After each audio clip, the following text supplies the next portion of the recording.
97.1 Mga kwento ng pag-ibig, kwento ng pag-asa at mga kwento ng buhay dito sa Barangay Love Stories. Love Stories.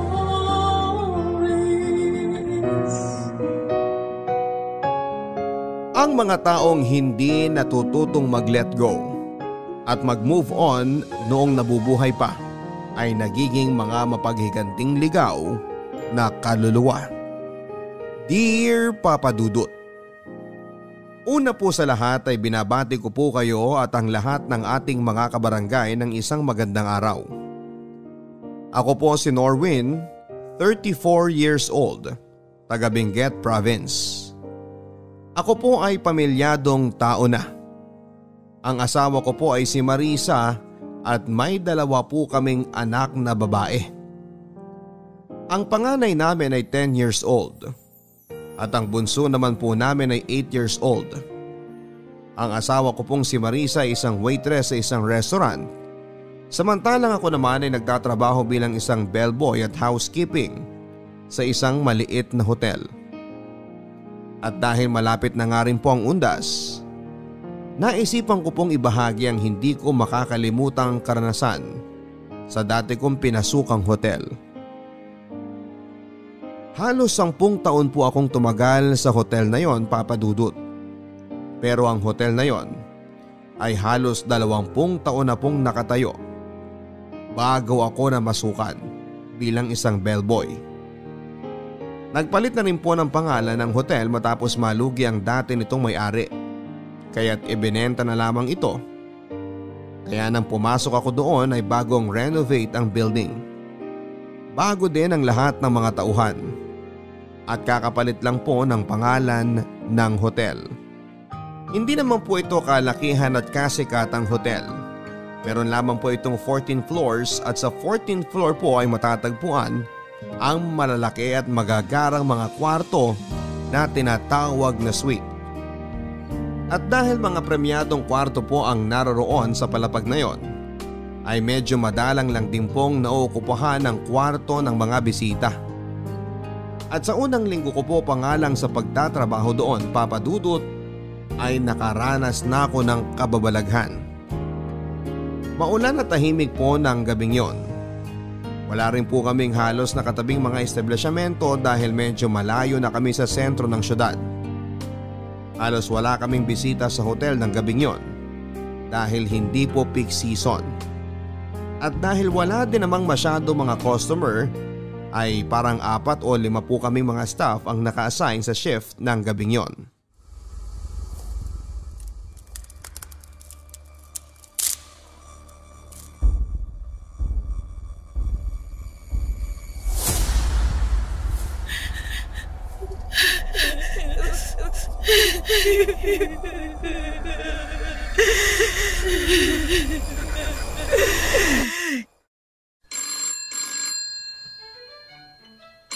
Naku, nagre-ring yung telepono. Mang Jun?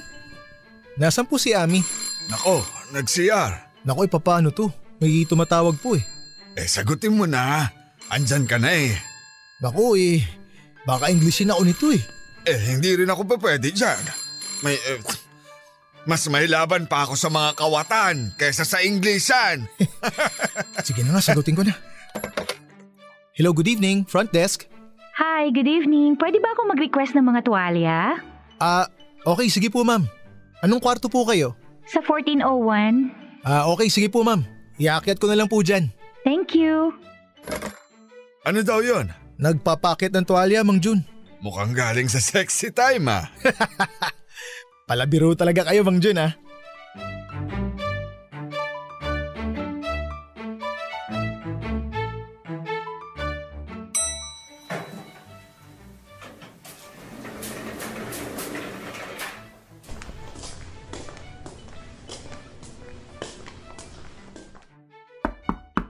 Ma'am? Good evening po. Ma'am, eto na po yung mga tuwalya nyo. Ma'am? Bakit parang walang tao? Ano ba yan?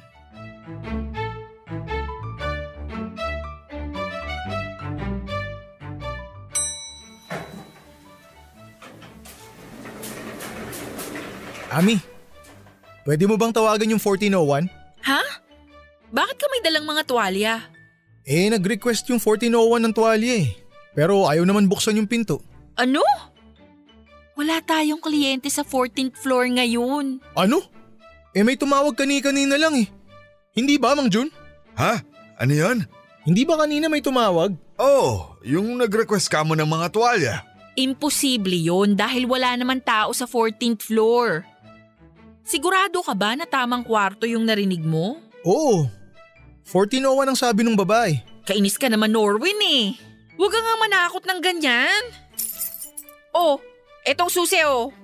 Paano magkakatao doon? Gusto nyo i-check natin.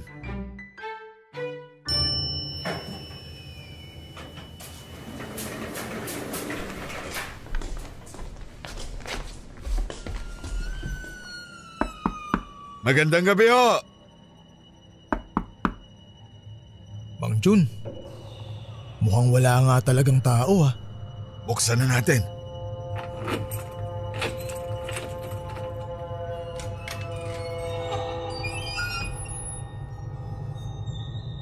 Wala namang tao. Hala, Mang Jun, wala ngang tao dito. Tara na, bumaba na tayo. Kinikilabutan na ako.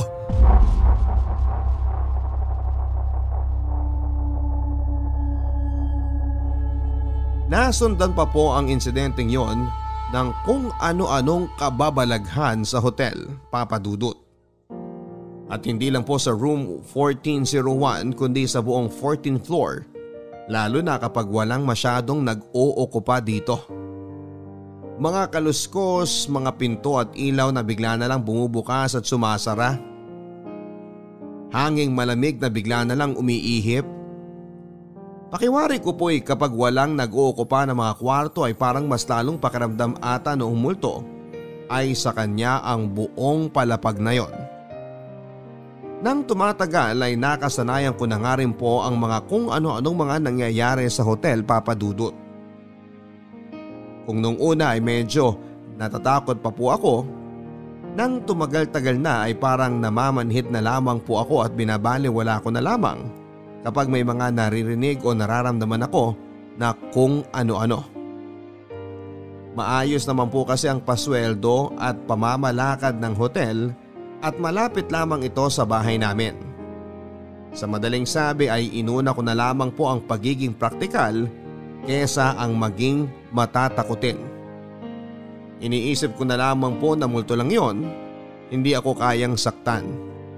At kagaya nga po ng sabi nila ay mas nakakatakot pa ang mga buhay kesa sa mga patay.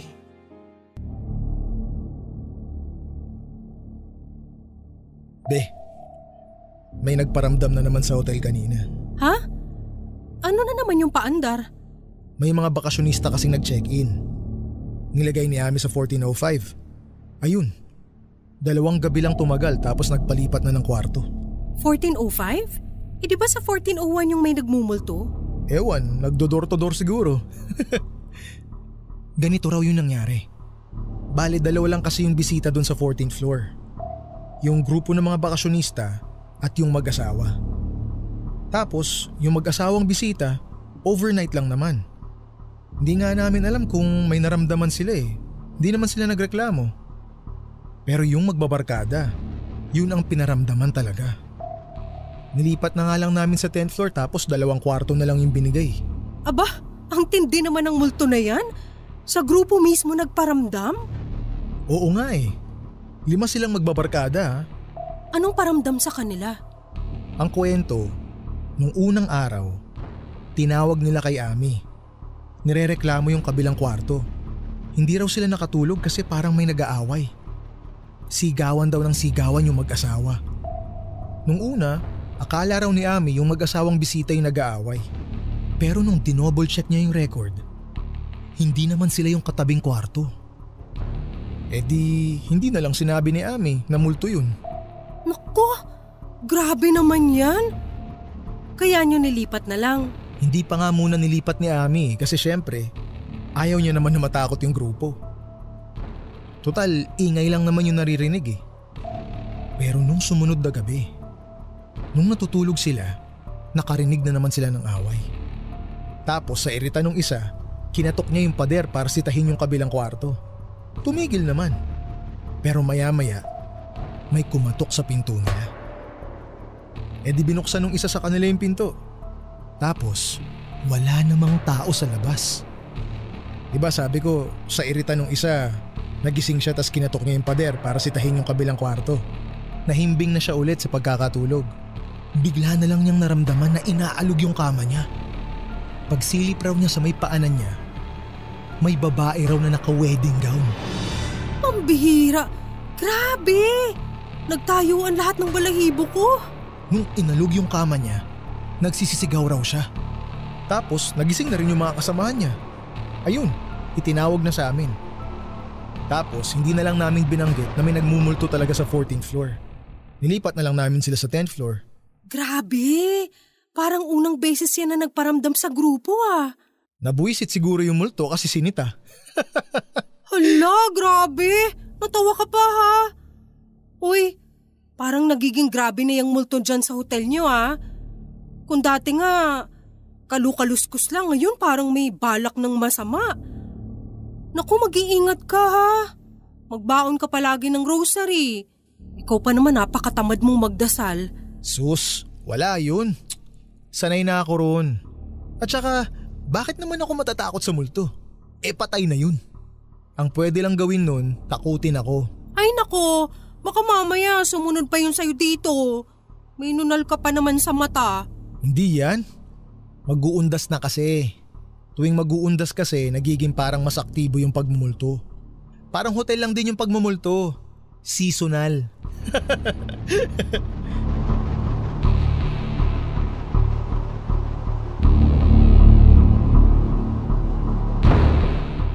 Napansin po namin ang mga staff sa hotel na parang nagiging aktibo ang nagpaparamdam sa 14th floor kapag malapit ng mag-undas papadudot. Hindi namin alam kung ano ang meron sa undas at parang mas nababagabag at nambubulahaw ito. O parang mas nagiging malakas ang puwersa dahil mas napapadalas ang paramdam nito kapag dumarating na ang buwan ng Oktubre hanggang sa mga unang linggo ng Nobyembre. Ngunit tulad ko po ay parang nakasanayan na rin ng mga staff sa hotel namin ang mga paramdam sa 14th floor. Gayon pa man papadudot ay may ilan pa rin po sa amin ang mga nag-resign na dahil hindi na kinaya ang mga paramdam. At karamihan po sa kanila ay mga nakasama ko sa housekeeping dahil kami po ang madalas na umaakyat sa palapag na yon. Wala din po kasing pinipiling oras ang multo. Mapa umaga, tanghali o gabi. Nagpaparamdam ito. Lalo na kapag walang masyadong tao sa palapag na yon. Pero nang tumagal papadudot ay iniwasan na rin po talaga ng hotel na maglagay ng kliyente sa room 1401. At naglalagay na lang po kami ng bisita doon kapag peak season at fully book na talaga ang hotel. May mga nagfi-feedback na rin po kasi sa amin na mga bisita na kung ano-ano raw ang nararamdaman nila sa kwartong yon. Kaya kami na rin po mismo ang umiwas na maglagay ng bisita doon. At nang tumagal nga po ay maski online ay may mga naglalagay na rin po ng comment tungkol sa room 1401. Ilang buwan matapos pong mag-open ang hotel namin ay nalaman din namin na dati pa po palang nagpaparamdam ang multong yon sa 14th floor.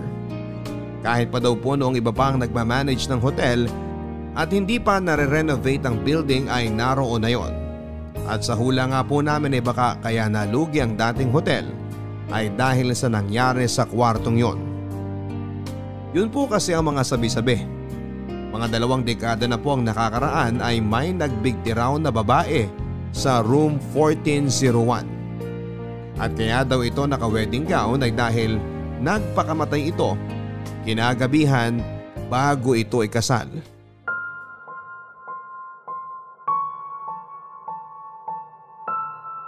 Grabe, ang ganda talaga. Di naman pala ako tumaba eh.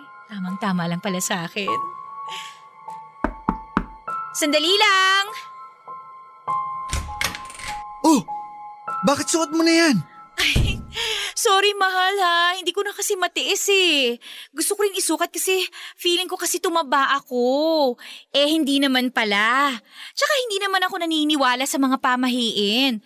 Isa pa, nandito ka rin naman eh. Di ba bawal nga daw silipin ng groom ang bride? Ba't ka nga pala nandito? May kailangan lang tayong pag-usapan. Ha? Ano? I'm sorry. Bakit? Ano nangyari? May kailangan akong ipagtapat sa'yo. Ano yun? I'm sorry. Hindi ko sinasadya. Hindi ko sinasadya. Ang alin? Ang alin ang hindi mo sinasadya? Buntis si Christine. At parang ako ang ama. Ano? Hindi ko alam ang gagawin ko.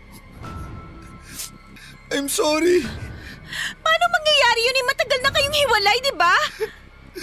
Patawad. Patawad. Gano'n na kayo katagal na magkalaguyo yung ex mo? I'm sorry. Sagutin mo ako! Gano'n yun na ako katagal niloloko? Hindi ko alam. Mga kalahating taon. Ano? Nakapag-propose ka na sa akin at lahat. Nagawa mo pa rin akong lokohin? Patawarin mo ko. Anong patawad? Paano mo nagawa sa akin to? Bakit kinalantari mo pa yung babae na yan habang engaged tayo at nagpaplano na ng kasal? Patawarin mo na ako. Ano patawad? Sagutin mo yung tanong ko! Bakit mo nagawa sa akin to? Hindi ko alam. Paano nangyari yun? Paano nagkita kayo ulit? Sino lumapit? Walang lumapit. Aksidente kami nagkita ulit sa isang restaurant. Tapos ano? Kinati kayo sa isa't isa? Hindi. May naramdaman pa rin ako sa kanya. Ano? Sorry pero parang mahal ko pa si Christine. Hindi ako naniniwala. I'm so sorry. Hayop ka. Hayop ka. Ikakasal na tayo bukas. Ang tagal-tagal mo na pala ako pinagbubukang tanga. Magbabayad ka. Tandaan mo, magbabayad kayo ng kabit mo. Isinusumpa ko kayo.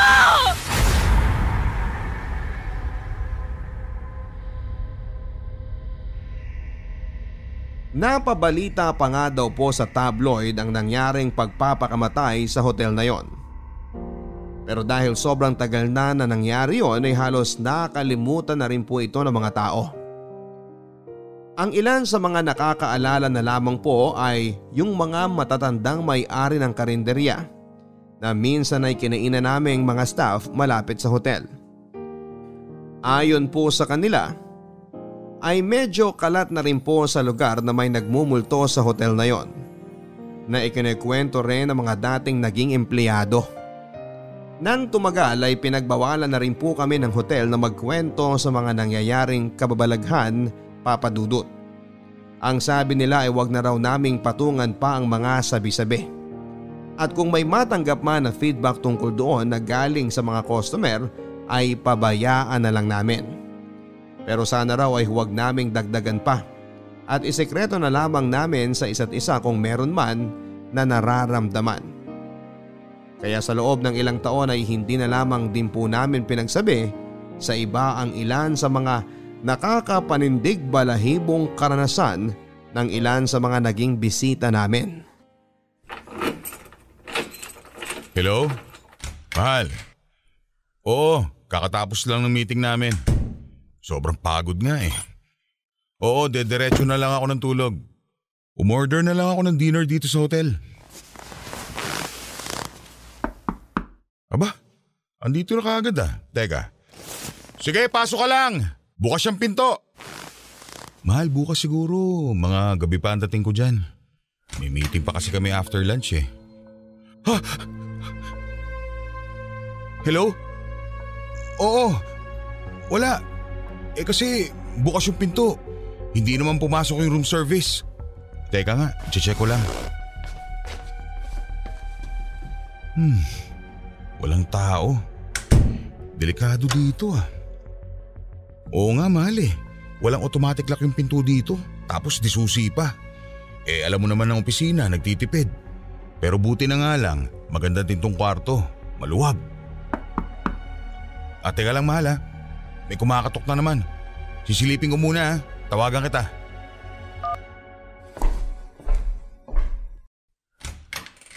Good evening sir. Sir, eto na po yung order nyo. Kanina ka pa dyan? Hindi po sir. Ngayon pa lang po. May kumatok kasi dito kanina eh. Bumukas yung pinto. Tapos wala namang taong pumasok. Ganun po ba? Teka, may tao ba dyan sa kabilang kwarto? Meron pong isang occupant pero dun pa po sa kabilang hallway sir.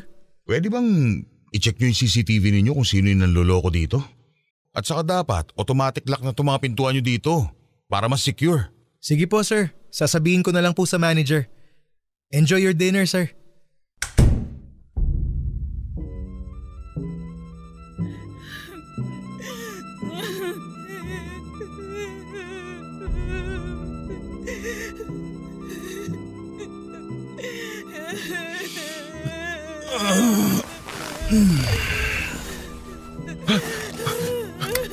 Sinong nandyan?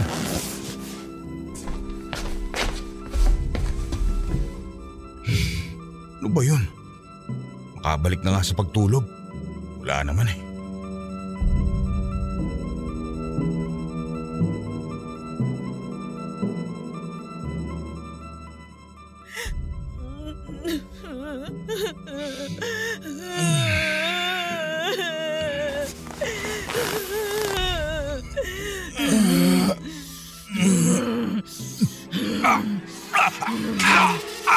Papatayin kita! Papatayin kita! Papatayin kita! Papatayin kita! Papatayin kita!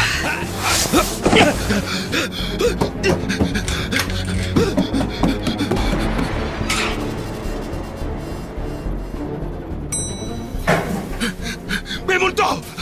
May multo sa kwarto ko! Sir, ano pong kwarto nyo? 1404! May multo! Tinaganan ako habang natutulog ako! Hindi ako makahinga! Babae na katrahe ni Boda! Nalilisik ang mata! Papatayin niyo naman ako!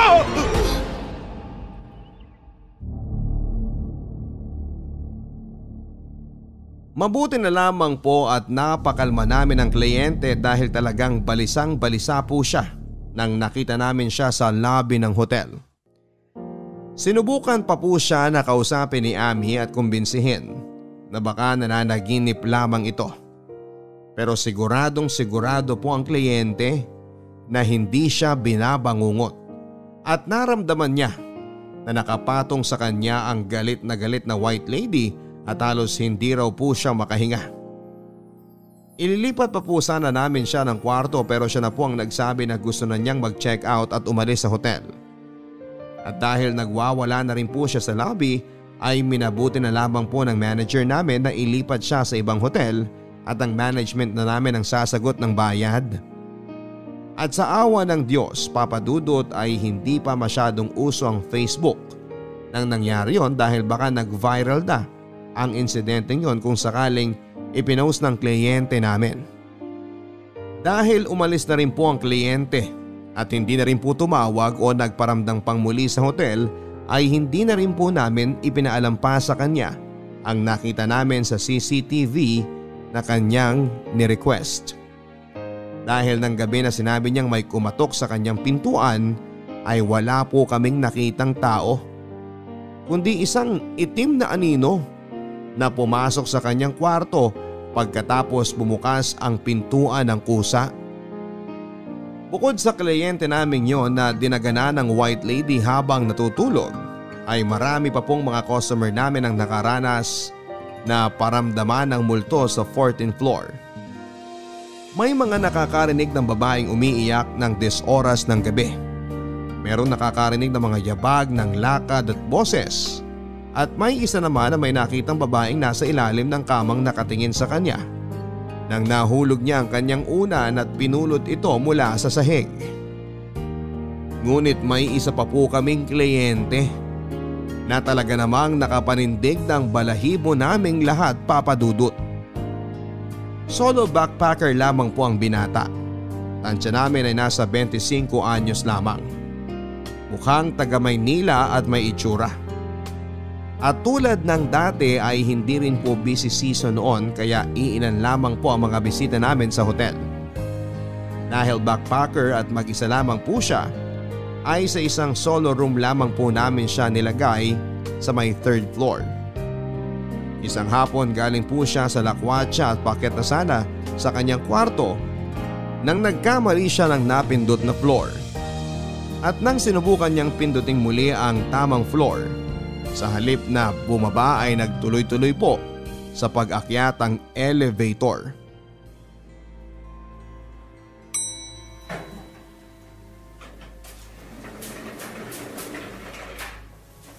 Ay tanga, 2nd floor pala napindot ko. Bobo, aakyat pa tuloy sa 14th floor.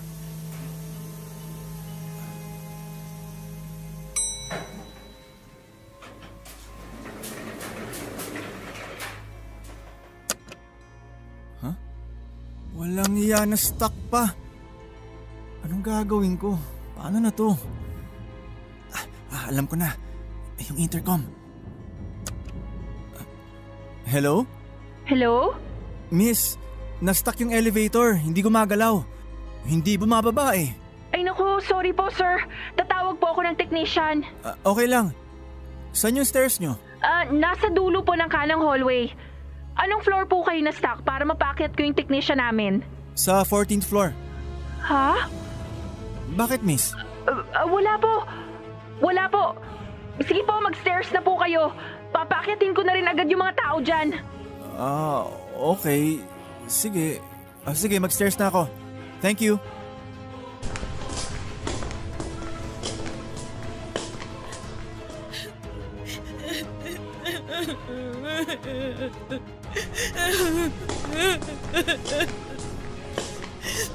Miss, okay ka lang? Miss!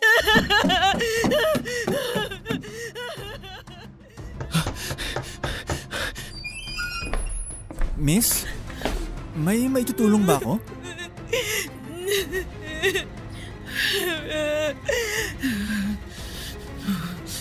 Hayop kayo. Niloko niyo ako! Sino? Sino nanloko sa'yo? Ikaw! Niloko niyo ako! Ikakasal na tayo! Tulong! Tulong! Papatayin ko kayo! Papatayin ko kayo! Papatayin ko kayo! Sir! Sir! Buksan niyo itong pinto! Tulong! Mang Jun! Parsayin na natin!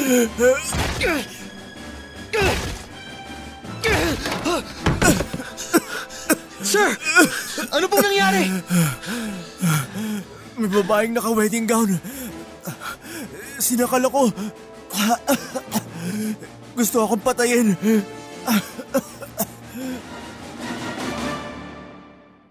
Ang insidenteng yun po ang lubos na nakabahala sa may-ari ng aming hotel. Hindi po kasi naniniwala ang may-ari sa multo. At sa tingin daw po niya ay siguradong may siyentipiko o psikolohikal na eksplanasyon daw kung bakit kung ano-ano ang nararamdaman ng mga tao doon. Yung mga naririnig at nakikita daw ng kung ano-ano ay hallucination lamang. At yung businessman na dinagana ng white lady habang natutulog ay malamang ay binabangungot lang daw. Pero nang nangyari na po ang insidente sa backpacker ay nakumbinsi na po siya ng manager namin na ipabindisyon ang 14th floor sa isang pare. Nagatan po kaming lahat ng blessing sa 14th floor, Papa Dudut. At habang binibindisyonan ng pare ay ramdam na ramdam namin na parang uminit ang temperatura ng lugar.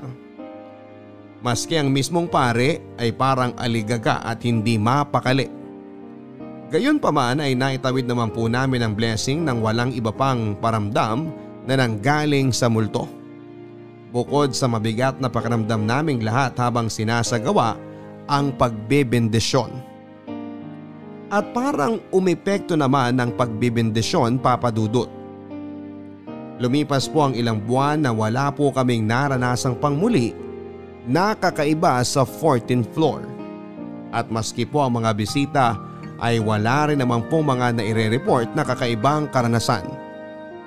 Kaya't nagpa siya po ang management namin na paukupahan na po ang 1401. Lalo pat magsa-summer vacation na po noon. At dahil halos taon na pong walang gumagamit, ay ipinalinis po sa akin ang kwartong yon.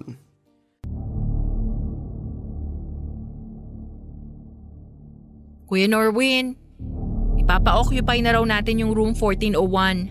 Ha? Sigurado kayo? Oo, kasi fully booked na tayo bukas eh. Yung natitirang 2 katabing kwarto sa 14th floor, may mag-check-in na 2 days from now. Tapos itong booking na pumasok, check-in na bukas. Tapos 3 days 2 nights ang booking. 1401 na lang ang bakante. Kaya sabi ni ma'am, ipa-occupy na rin daw. Ah, ganun ba? Oo. Kaya pwede pakilinisan na rin ngayon. Kasi matagal nang hindi nagagamit. Puro agyo na dun. Bakit? Natatakot ka, Kuya Norwin? Hindi syempre. Nakakakaba pa rin kahit papaano. Parang wala na rin naman dun. Ang tagal nang walang nagsasabi na may nararamdaman sila. Tsaka ang dami ng tao dun sa 14th floor ngayon. Oo nga, sa kabilang side. Pero yung side ng 1401, wala pang nakabook dun ngayon, di ba? Gusto mo pasamahan kita kay Ate Letty? Wag na, sus. Ayusin ko yun. Akit na ako.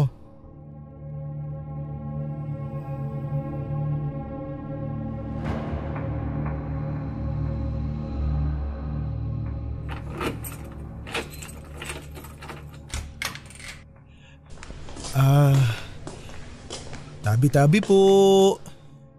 Maglilinis lang po ako ng kwarto. Sandali lang po to.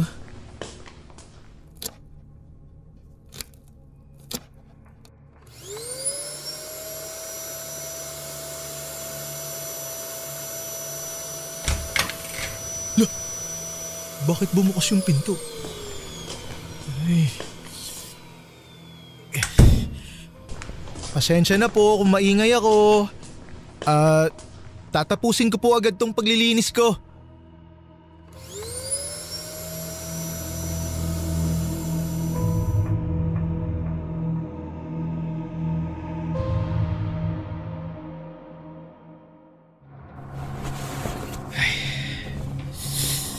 Ayan. Ay, natapos din. Okay na po. Tapos na po ako. Salamat po sa pangunawa. Labas na po ako.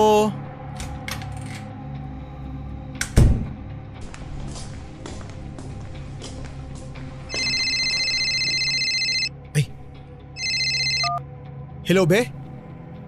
Okay, sige. Anong ulam gusto nyo? Ay, teka, papasok ako na elevator.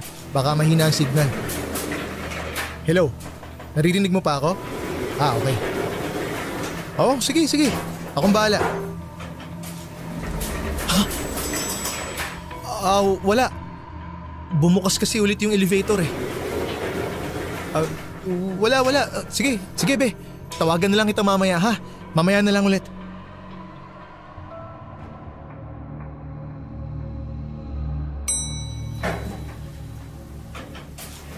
Ano?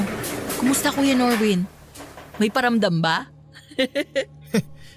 Nung nagva-vacuum ako sa kwarto, bumukas ng kusa yung pinto. Baka naman hangin lang. Hindi. Sinara ko ng maigi yun eh. Nilak ko pa. Kasi nga iniiwasan ko na baka may makita akong kung ano sa hallway, kaya sinigurado ko. Pero yun lang? Yung elevator. Pagsakay ko, sumara. Tapos biglang bumukas ulit. Nagtaka akong konti, tas sumara na ulit, tas bumaba na. Kuya Norwin, baka sumama sa'yo. Mabuti nga yun eh, nang mag-check out na rin siya sa wakas.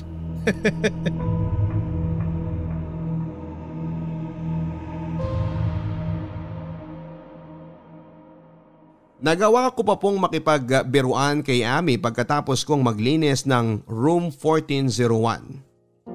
Pero ang hindi ko po sinabi ay habang naglilinis ako ng kwarto ay meron pa po akong mga kung ano-anong naramdaman. Pagkatapos ko po kasing mag-vacuum ng mga alikabok at agiw ay nagmap na po ako ng sahig. At kitang-kita ko po sa basa ng sahig na biglang may mga bakas ng paa na parang naglakad mula sa bandang pintuan papunta sa kama. At kitang-kita ko rin po na parang lumubog ng bahagya ang kutsyon ng kama na parang may umupo. Kinalabutan po ako ng husto noon, Papa Dudut. Pero sa mga oras na yon ay sinubukan ko na lamang pong kumbinsihin ang sarili ko na namamalikmata lamang ako at wala akong nararamdamang kakaiba. Nagpatugtog na lamang po ako ng kanta sa aking cellphone at nagpatuloy sa paglilinis. At sinubukang huwag magpadala sa takot. Kahit pa pakiramdam ko talaga na habang naglilinis ako ay may kasama ako sa kwarto at nanonood sa akin. Ang hindi ko po nasabi, Papa Dudut, kina Ami at sa mga kasamahan ko sa hotel ay matapos ko pong maglinis sa room 1401 ay hindi na po naging maayos ang pakiramdam ko ng buong araw na yon. Nahilo na po ako na parang inaalta presyon.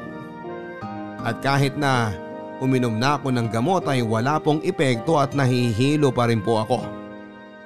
Napakabigat po ng pakiramdam ko noon. Parang hinihika na ewan at pakiramdam ko ay magkakasakit ako. Hindi po ako masyadong naniniwala sa mga kasabihan at pamahiin. Pero hindi ko maiwasang maisip na baka nabati po ako, Papa Dudut. Naisip ko na baka dahil matagal nang bakante ang room 1401 ay nabulabog ko ang multo doon at nagalit sa akin. Pero pinilit ko na lamang pong isipin na baka masyado lang akong nag-iisip ng kung ano-ano. Lalo pat na ipablessing na namin ang kwarto at ang buong palapag. Isa pa ay ilang buwan na rin pong naging payapa at maliwalas ang pakiramdam sa 14th floor mula nang ipinablessing po ito.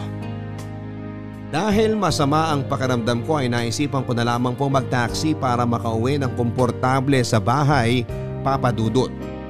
At hindi ko akalain na makukumpirma ang aking mga iniisip sa biyahe ko pong yon.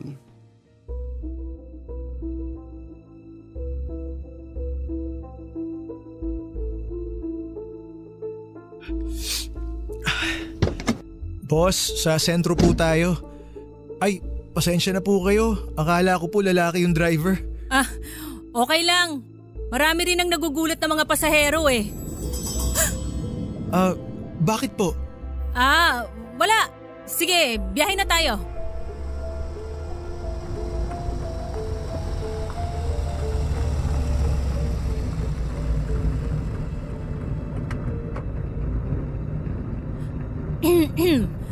Sir, okay lang ba sa highway na lang muna tayo dumaan? Medyo mapapalayo po tayo eh. Bakit po? Mabangin kasi dun sa shortcut eh. Delikado. Sige po.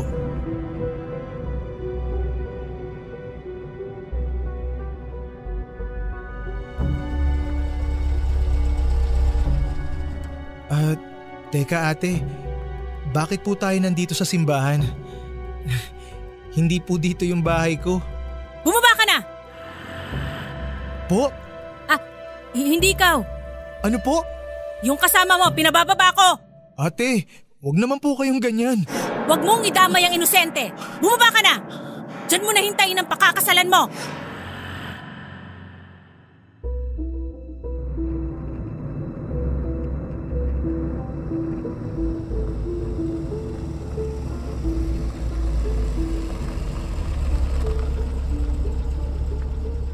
Ate, maraming salamat po ah.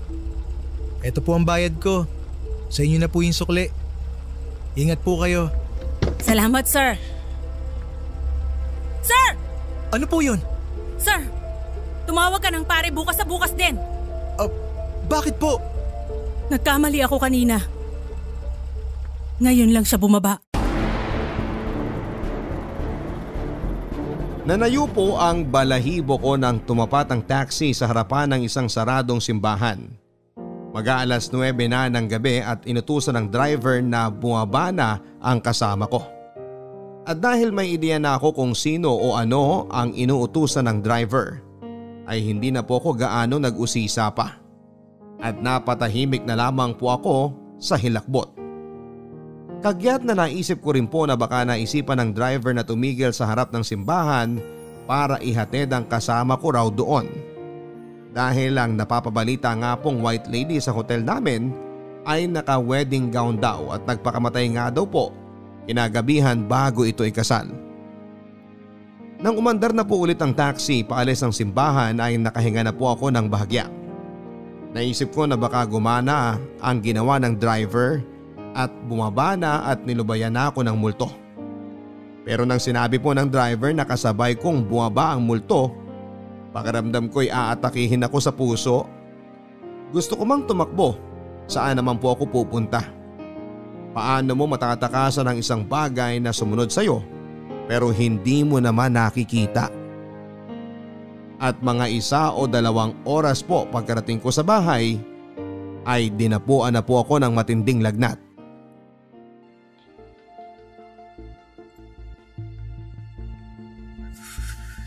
$39? Ang taas na. May kumot pa ba? Nilalamig ako.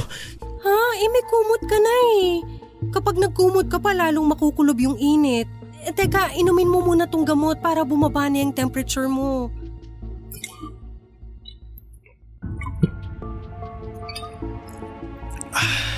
Salamat. Ano ba nangyari sa'yo? Naulanan ka ba kanina? Hindi naman. Bakit bigla-bigla ka na lang nagkasakit? Naku, baka kung ano na yan Be, kanina sabi ng driver ng taxi, may katabi raw ako eh. Ha? Sino? Tingin ko yun yung nagpaparamdam sa hotel. Ano? Naka-wedding gown daw eh. Ang bihira. Nagdideliryo ka na ata. Be, hindi ako nagdideliryo. Sumama yung pakiramdam ko pagkatapos kong maglinis ng kwarto. Yung kwarto kung saan may nagpaparamdam. Be, sumunod ata sa akin eh. Ha? Ano ka ba naman? Norwin! Huwag ka nga magsalita ng ganyan. Tumatayo na naman mga balahibo ko sa'yo eh. Be, wag mo kong iwan dito. Dito ka lang. Natatakot ako eh. Sige, dito lang ako.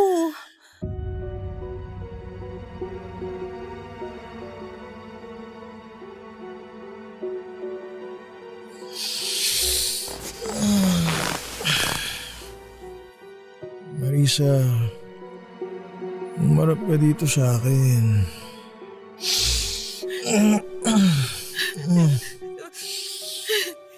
Be, bakit ka umiiyak? Hindi mo ako mahal! Niloko niyo ako ng babae mo! Papatayin ko kayo! Papatayin ko kayo!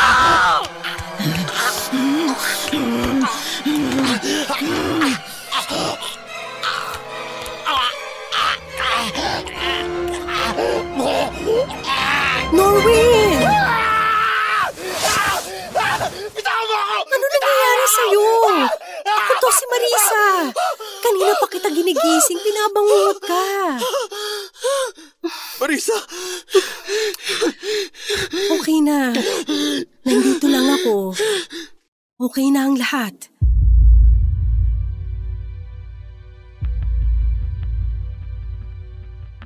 Kahit napakataas pa rin po ng lagnat ko ay hindi na ako nakatulog noon, Papa Dudut. Maski ang asawa kong si Marisa ay hindi na rin po nakatulog at nagbantay na lamang sa akin buong gabi. Pagkasikat ng araw ay agad niya akong isinugod sa ospital pero wala namang pong nakitang mali sa akin.